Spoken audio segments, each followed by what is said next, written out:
ಕರೆದು ಅವ್ರಿಗೆ ಎಚ್ಚರಿಕೆ ಕೊಡ್ತಾರೆ. ಇನ್ನೊಂದು ಕಡೆ ಇಡೀ ಪ್ರಕರಣದ ಜವಾಬ್ದಾರಿನ ಇನ್ನೂ ಸಹ ಸರ್ಕಾರ ತಗೋತಾ ಇಲ್ಲ. ಹೈಕೋರ್ಟ್ ಚೀಮರೆ ಹಾಕಿದೆ. ನೋಡಿ ಏನಾಗಿದೆ ಅಂದರೆ, ಸಿದ್ದರಾಮಯ್ಯವ್ರು ನಿನ್ನೆ ಮೊನ್ನೆ ಸ್ಟೇಟ್ಮೆಂಟ್ಗಳು ನೋಡಿದರೆ ಗಾಬರಿ ಆಗ್ತದೆ. ಒಬ್ಬ ರಾಜ್ಯದ ಮುಖ್ಯಮಂತ್ರಿ ಸ್ಥಾನದಲ್ಲಿದ್ದಂಥವ್ರಿಗೆ 3 ಘಟನೆ ಆಗಿ 11ಕ್ಕೂ ಹೆಚ್ಚು ಜನ ಸತ್ತ ಮೇಲೆ 11 ಜನ ಸತ್ತ ಮೇಲೆ ಇವತ್ತು ಅಲ್ಲಿದ್ದಂಥ ಅಧಿಕಾರಿಗಳು, ಪೊಲೀಸ್ ಅಧಿಕಾರಿಗಳು ಅವ್ರ ಗಮನಕ್ಕೆ ತರುವುದಿಲ್ಲ ಅಂತಂದರೆ ಒಂದು ಸರ್ಕಾರ ಐತೋ ಇಲ್ಲ, ಸರ್ಕಾರದ ಅಸ್ತಿತ್ವದ ಬಗ್ಗೆ ಪ್ರಶ್ನೆ ಬರ್ತದೆ, ಮುಖ್ಯಮಂತ್ರಿಗಳ ಅಸ್ತಿತ್ವದ ಬಗ್ಗೆ ಪ್ರಶ್ನೆ ಬರ್ತದೆ. ಹೀಗಾಗಿ ಮುಖ್ಯಮಂತ್ರಿಗಳಿಗೆ ಇವತ್ತು ಸತ್ತವರ ಅಂಕಿ ಸಂಖ್ಯೆ ಸಿಗುವುದಿಲ್ಲ ಅಂತಂದರೆ ಅವರು 5 ಗಂಟೆ 5:30ವರೆಗೂ ನನಗೇನು ಗುರ್ತಿಲ್ಲ ಅಂತ ಹೇಳಿ ಒಬ್ಬ ಮುಖ್ಯಮಂತ್ರಿ ಉತ್ತರ ಕೊಡ್ತಾರಂದರೆ ಇದು ಬೇಜವಾಬ್ದಾರಿಯ ಪರಮಾವಧಿ ಅಂತ ಹೇಳ್ತೀನಿ.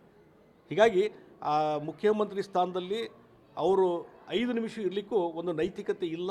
ಅವ್ರು ರಾಜೀನಾಮೆ ಕೊಟ್ಟು ಹೋಗ್ಬೇಕಾಗ್ತದೆ ಮುಖ್ಯಮಂತ್ರಿಗಳು. ಯಾಕಂದರೆ ಇವತ್ತು ನೀನು ಸ್ಟೇಟ್ಮೆಂಟ್ ನೋಡಿಬಿಟ್ರೆ ಅಂದರೆ ಅವರು ಏನೋ ನನಗೆ ಗುರ್ತಾಗಲಿಲ್ಲ, ಪೊಲೀಸ್ ಕಮಿಷನರ್ ನನಗೆ ಹೇಳಿಲ್ಲ, ಅದಕ್ಕೆ ಅವ್ರು ತಲೆದಂಡ ಮಾಡಿದ್ದೀನಿ, ಅದಕ್ಕೆ ತಲೆದಂಡ ಮಾಡಿದೆ, ನನಗೆ ಏನು ಮಾಹಿತಿನೂ ಕೊಡಲಿಲ್ಲ. ಮಾಹಿತಿ ಕೊಟ್ಟಿಲ್ಲ ಅಂತಂದರೆ ನೀವೆಷ್ಟು ಅಲರ್ಟ್ ಇದ್ದೀರಿ ಅಂತ ಬೇರೆ ಕಡೆಯಿಂದ ಮಾಹಿತಿ ತೊಗೋಬೇಕಲ್ಲ ನೀವು. ಹೀಗಾಗಿ ನಿಮ್ಮ ತಪ್ಪು, ನೀವು ಅಲರ್ಟ್ ಇರೋದಕ್ಕೆ ಇವೆಲ್ಲ ಅನಾಹುತ ಆಗಿದೆ. ಆ ಅನಾಹುತಕ್ಕೆ ಸಂಪೂರ್ಣ ಜವಾಬ್ದಾರಿ ಮುಖ್ಯಮಂತ್ರಿ ಆಗ್ತಾರೆ ಮತ್ತು DCM DK ಶಿವಕುಮಾರ್ ಆಗ್ತಾರೆ. ಇವರಿಬ್ಬರು ರಾಜೀನಾಮೆ ಕೊಡಬೇಕಾಗ್ತದೆ. ಇಲ್ಲಿಕಂದರೆ ಇವತ್ತು ನೀವು ಅದರಲ್ಲಿ ಕಂಟಿನ್ಯೂ ಆಗಲಿಕ್ಕೆ ನಿಮಗೆ ನೈತಿಕತೆ ಎಳ್ಳಷ್ಟು ಇಲ್ಲ ಅಂತ ನಾನು ಹೇಳ್ತೀನಿ. BJP ರಾಜ್ಯ ಘಟಕ ಗವರ್ನರ್ಗೆ ಮತ್ತು ರಾಷ್ಟ್ರಪತಿಗೆ ಸರ್ಕಾರನ ವಜಾ ಮಾಡೋಕ್ಕಂತ ದೂರು ಕೊಡಲಿಕ್ಕೆ ಚಿಂತನೆ ನಡೆಸ್ತಾರೆ. ಅನಿವಾರ್ಯ. ಯಾಕಂದರೆ ಮುಖ್ಯಮಂತ್ರಿಗಳ ಒಂದು ಬೇಜವಾಬ್ದಾರಿ ಹೇಳಿಕೆಗಳು, ಅವರಿಗೆ ಈ ಕಾಲು ತುಳಿತದ ಬಗ್ಗೆ ಏನೋ ಮಾಹಿತಿ ಇಲ್ಲದೇ ಇರುವಂಥ ಪರಿಸ್ಥಿತಿ ಮತ್ತು ಅಧಿಕಾರಿಗಳ ಅಸಹಕಾರ ಇವೆಲ್ಲ ನೋಡಿದಾಗ ಮುಖ್ಯಮಂತ್ರಿ ಆ ಪದ, ಮುಖ್ಯಮಂತ್ರಿ ಸ್ಥಾನ ಏನಿಲ್ಲ ಅದರ ಅಸ್ತಿತ್ವನ ಹೋಗ್ಬಿಟ್ಟಿದೆ ರಾಜ್ಯದಲ್ಲಿ. ಹೀಗಾಗಿ ಸರ್ಕಾರ ಇದ್ದರೂ ಇಲ್ದಂಗೆ ಸರ್ಕಾರ ಸತ್ತು ಹೋಗಿದೆ ರಾಜ್ಯದಲ್ಲಿ. ಮುಖ್ಯಮಂತ್ರಿಗಳಿಗೆ ಏನೂ ಗುರ್ತಿಲ್ಲ, ಮಾಹಿತಿ ಇಲ್ಲ, ಏನೂ ಅವ್ರು ವಿದೌಟ್ ದೇರ್ ನಾಲೆಜ್ ಎಲ್ಲವೂ ನಡ್ಕೊಂಡು ಹೋಗ್ತಾವೆ. ಅವ್ರ ನಾಲೆಜ್ ಇಲ್ದೇ ಗೌರವರು ಅಲ್ಲಿ ಕಾರ್ಯಕ್ರಮ ಬರ್ತಾರೆ, ಅವ್ರ ನಾಲೆಜ್ ಇಲ್ದೇ ಅವ್ರ ಸನ್ಮಾನ ನಡೀತದೆ. ಅಲ್ಲಿ ಎಷ್ಟೋ ಜನ ಕಾಲು ತೊಳೆದು ಸತ್ತಿದ್ದಾರೆ, ಇಲ್ಲಿ ಸನ್ಮಾನ ನಡೀತದೆ ಕಾರ್ಯಕ್ರಮ. ಅಂದರೆ ಇವೆಲ್ಲ ನೋಡಿದರೆ ಮುಖ್ಯಮಂತ್ರಿ ಆ ಸ್ಥಾನದ ಅಸ್ತಿತ್ವವನ್ನು ಕಳ್ಕೊಂಡಿದೆ. ರಾಜ್ಯ ಸರ್ಕಾರ ಇವತ್ತು ಜೀವಂತ ಇಲ್ಲ ಅನ್ನುವಂಥದ್ದು, ಸತ್ತು ಹೋಗಿದೆ ಅನ್ನುವಂಥದ್ದು ಇದ್ರ ಮೇಲೆ ಸ್ಪಷ್ಟ ಆಗ್ತದೆ.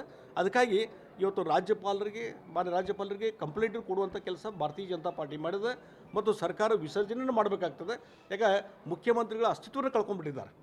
ಆ ರೀತಿ ಪರಿಸ್ಥಿತಿ ಇವತ್ತು ನಿರ್ಮಾಣ ಆಗಿದೆ. ಒಂದು ವ್ಯಾಕ್ಯೂಮ್ ಕ್ರಿಯೇಟ್ ಆಗಿದೆ ರಾಜ್ಯದಲ್ಲಿ. ಹೀಗಾಗಿ ಮುಖ್ಯಮಂತ್ರಿಗಳ ಗಮನ ನೀವು ಮತ್ತು ರಾಜೀನಾಮೆ ಕೊಟ್ಟು ಹೋಗ್ರಿ ಅಂತ ಹೇಳ್ತೇನೆ ನಾನು. ಕೇಂದ್ರ ಎಲ್ಲ ರಾಹುಲ್ ಗಾಂಧಿ ಕರೆಸಿದಾನೆಲ್ಲ CM ಅನ್ನ, ಡೆಪ್ಟಿ CM ಅನ್ನ. ನೋಡ್ರಿ, ಅವರಿಗೆ ಒಂದು ಫೇಸ್ ಸೇವಿಂಗ್ ಮಾಡಬೇಕಾಗಿದೆ. ಒನ್ಲಿ ಫೇಸ್ ಇವ್ರಿಗೇನು ರಾಹುಲ್ ಗಾಂಧಿಯವರಾಗಲಿ ಕೇಂದ್ರದ ಕಾಂಗ್ರೆಸ್ ಪಾರ್ಟಿಗೆ ಇವ್ರನ್ನ ಅಧಿಕಾರದಿಂದ ಇಳಿಸುವಂಥ ಹಕ್ಕದನ್ನು ತಾಕತ್ತಿದ್ದೇನೆ ಇವ್ರಿಗೆ ಇಲ್ಲ. ಸುಮ್ಮನೆ ಕರೆಸಿದ್ವಿ, ಬುದ್ಧಿ ಹೇಳಿದ್ವಿ, ವಾರ್ನಿಂಗ್ ಮಾಡಿದ್ವಿ ಅಂಥೇಳಿ ಸಮಾಧಾನ ಮಾಡಿ ಕಳಿಸುವಂಥ ಕೆಲಸ. ಮತ್ತು ಬೇಕಾದ್ರೆ ಇನ್ನೂ ಸ್ವಲ್ಪ ಏನಾರ ATM ವಸೂಲು ಮಾಡೋಕ್ಕೆ ಸಾಧ್ಯ ವಸೂಲು ಮಾಡಿ ಕಳಿಸ್ತಾರೆ ಅಷ್ಟೇ, ಮತ್ತು ಬೇರೆ ಏನಿಲ್ಲ.